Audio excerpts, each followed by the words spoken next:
Jami hisobda 35 sotix maydonga issiqxona barpo etdik. Chili pomidorlari, bulg'or qalampirlari va yirik pomidorlardan ekishni boshladik va ochiq maydonimiz ham bor edi. Ochiq maydonimizga shu Shvetsariyani iceberg karamlarini ekdik. Daromadlarimiz ham yaxshi bo'ldi.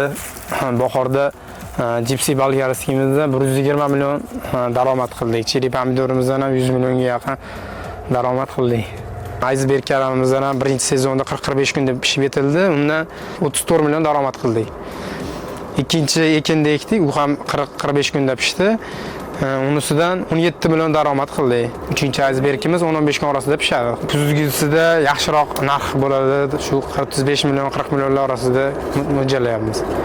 Yerimizda hech qaysi mavsumda bo'sh turmaydi. 4 mavsumda yerimizdan foydalanyapmiz. Jami hisoblasa 3 marta hosil olyapmiz. 250-300 million sof daromad olyapmiz.